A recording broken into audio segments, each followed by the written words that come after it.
बोलेंगे, नियम के विपरीत नहीं बोल सकते। जिस विषय पे उन्होंने नोटिस दिया है, नोटिस सदन के पटल पे है, उस विषय पर बोले हुए। सभापति जी, आप सभापति जी, लीडर ऑपोजिशन की बात पूरी हो जाए, इसके बाद मैं बोलना चाहता हूँ। सभापति जी बोले, माननीय रणदीप पुरी जी।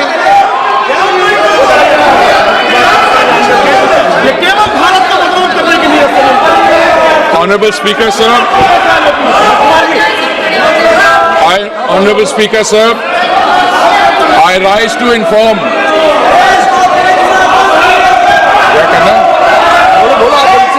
Honorable Speaker, sir.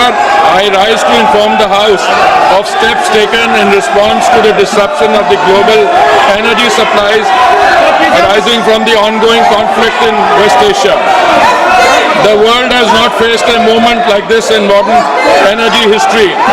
Today is the 13th day since the passage through the Strait of Hormuz, through which 20% of world's crude, 20% of world's natural gas and 20% of the world's LPG flows was disrupted following the military operations between Iran, Israel and the US.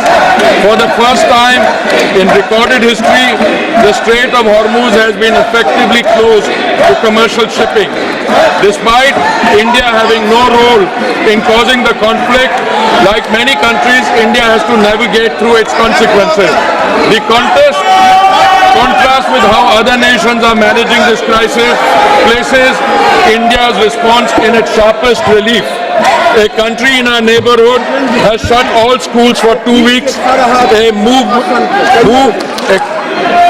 moved government offices to 4-day work week, ordered 50% of public employees to work from home, cut fuel allowances for official vehicles by half, and taken 60% of government vehicles off the road.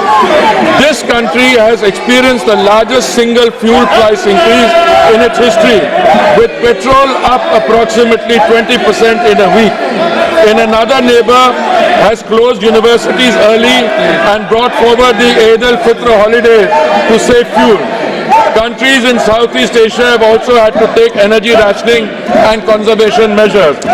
Honorable Speaker, sir, India's crude supply position is secure and volumes secured exceed what the Hormuz would have delivered.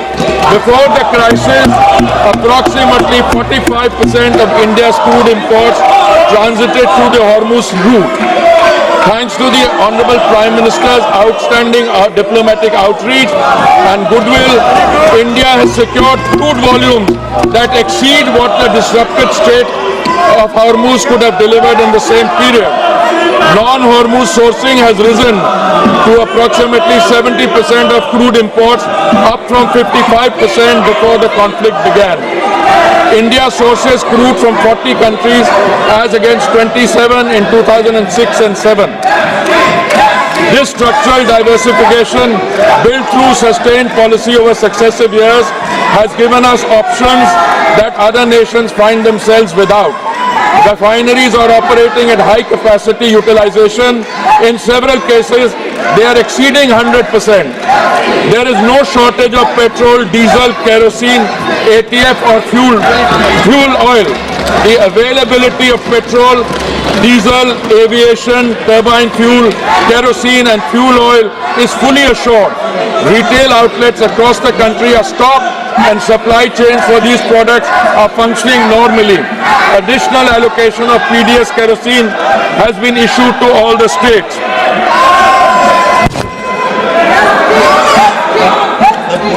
Honorable Speaker, sir, natural gas supply has been managed through prioritized allocation and the position is stable, well beyond immediate need. India produces approximately 90 million metric standard cubic meters per day of natural gas domestically. A further 30 million metric standard cubic meters per day was previously imported through Gulf sources, now affected by the force majeure declaration of a major Qatari processing facility. The natural force majeure declaration The Natural Gas Control Order issued on 9th March 2026 under the Essential Commodities Act established an immediate priority sequence. Domestic pipe gas goes to home and CNG for vehicles receives 100% supply with no cuts. Industrial and manufacturing consumers will receive upon 80% of their previous 6 months average. Fertilizer plants will receive up to 70%, protecting the agricultural input chain ahead of the sowing season. Refineries and petrochemical units absorb and manage reduction with the house that the shortfall has been substantially upward through alternative procurement. Large LNG cargoes are arriving on an almost daily basis through alternative supply routes, and India has sufficient gas production and supply arrangements to sustain this position even in the event of a prolonged conflict. Power generation for every household and for industry is fully protected. Honorable Speaker, sir,